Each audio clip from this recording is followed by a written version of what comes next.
Good morning guys. So in this vlog, ang gagawin natin today is pupunta tayo kay Roy Power Carrier. Papakipitan natin ng bike rack yung kotse natin. Yung kotse natin nandun, no? Kung nakita nyo si Hilux. Yun ang papakapitan natin ng bike rack sa likod. So ako naman, dadalhin ko yung motor ko na tong si Versys. Tapos isasampa natin yung motor. Papunta na kami dun ngayon. Nasa Caloocan yung location nila. Let's go!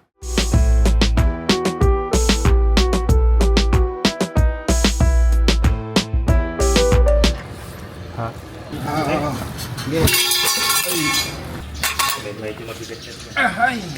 Yan, so ito yung magiging ikakabit natin sa likod ng kotse. Fabricate. Tapos ito yung pinaka carrier natin. Oh god, sumbigat nga.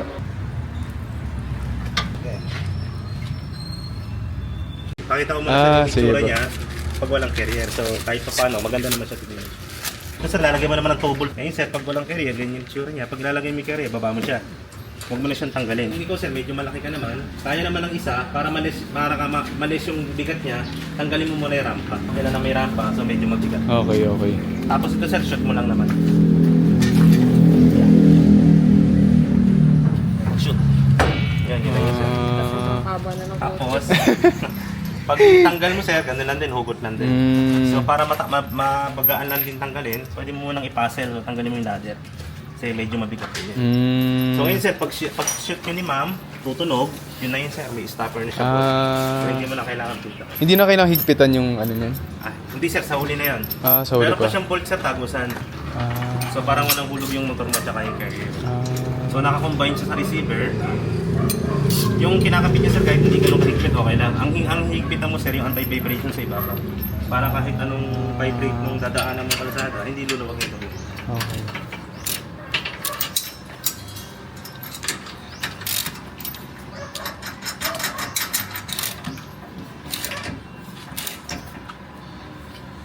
Yung ganun lang yung Israel. Okay. Kaya natin ng tools. Meron naman tayo, di ba? Meron. Kahit kung wala kang ratchet sir, kahit yung off-road, pwede. Tapos yung alin naman sir, may libre naman tayo. Ayan.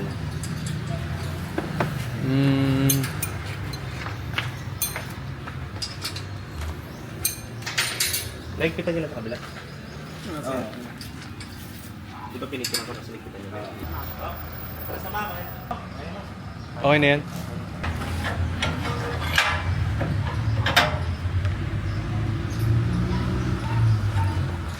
Sa pangalan. Minsan nagka-pare-pares naman. So pag scooter, lumiliit, dirt bike lumalaki. Depende sa motor. Kaya mas maganda sa kahit anong big bike, sukatin mo pa rin.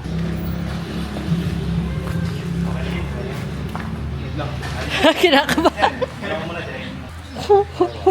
Uy, lalay lang ah. Minsan alalahan. As in, Hindi, pwede dahan-dahan muna, alalahan nila. Dahan-dahan lang muna? Dahan-dahan lang. Kasi kami sir, mabilis lang kami. Siyempre, baguhan ko pa.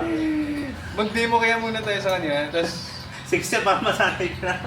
titingnan ko muna kuya, tapos baba na lang ulit, tapos ako lang mag-akit. Sige sir, dyan ka na sa Manobela, kami na lang dito. Sir. Sige sir, para alam mo na sir kung pag nagpatulong ka. Sige sir, basta diretso ka lang naman. Okay, 1, 2, 3, J. Sige sir, dahan-dahan lang ano eh. Sige sir, kung saan mo diretso lang. Sige, kaya yan. Sige dyan, diretso. Saan mo sir, diretso lang. Sige sir, diretso. Diretso sir. Teka lang, wala sa diretso sir. Balik mo konti sir. Sige sir, diretso mo sir. Tapat mo dito. Yan. Ganyan sir, laging buwelo ah. Huwag mo na siya itikit. Sige sir, itulak mo ng diretso.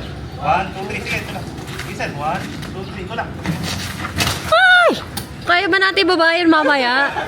Pag motor ka na lang kaya pabalik ng bahay. Sige sir, tama. Kaya ba natin to? Sige sir, atras na isa. Pag atras mo sir, hawak sa preno. I-adjust ko yung speed shutter para nakaayos na. Sige sir, hawak. Sige sir. Yan, 1, 2, 3. 1, 2, 3. Sige, dahan-dahan na yung magbaba sir, hawak na yung preno. Sige sir, dahan-dahan lang yan. Okay. Sige lang sir. Kailangan natin magtawag ng guard, hindi ko kaya. Tignan mo, dalawa sila, tas ako gusto mo ako mag-isa pa. Hindi ko kaya yan. Sige sir, diretso, masasanay ka. Sige sir, diretso. Laban na. Sige sir, diretso lang. 1, 3.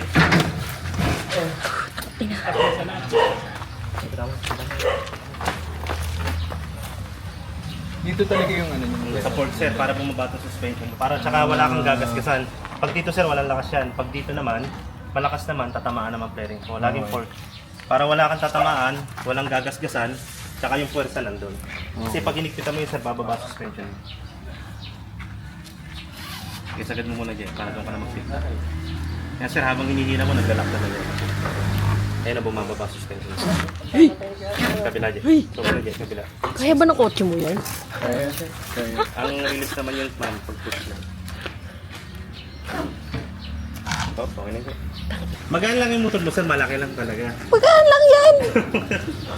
Tatlo nga sila eh! Pwede ko nga nakikita kanina yung ano Oh, yun lang kasi yung gulong. yun yung pagpapractice mo. Ah, Hindi katulad sir ng mas mabigat na mas maliit, nakikita mo yung gulong. Pero kung nakikita mo yun, mabilis lang. Hindi, madali lang yung pagbaba naman yan sir, ang kantali, hawa ka. Tapos kahit si mami, dahil lang pababa mo.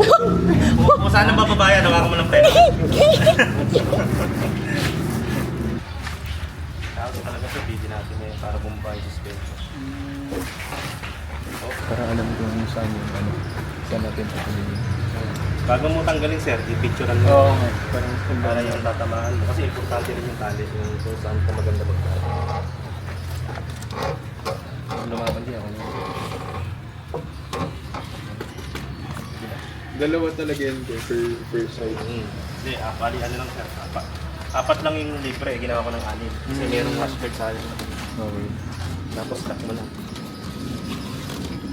Pag ang tamang pag-testing ng tali sir, tayo ka dito.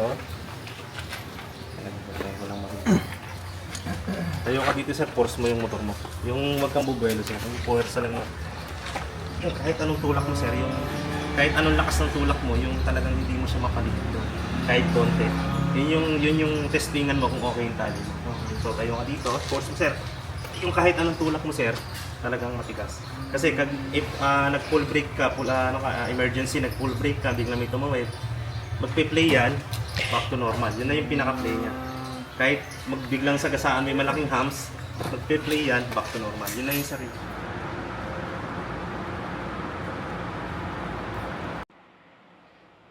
Ito na, tinatanggal na namin siya.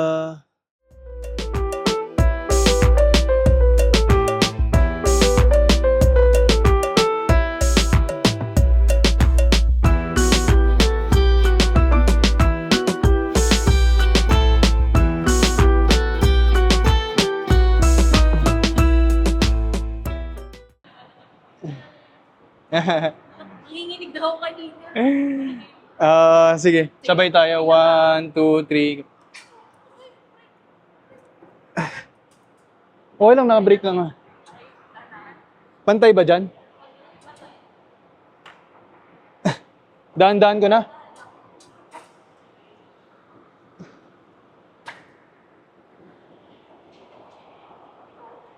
Kumusta?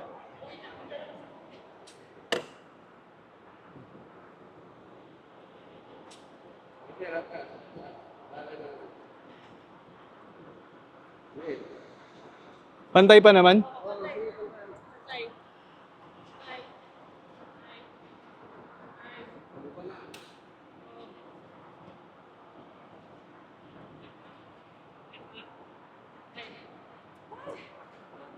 Okay.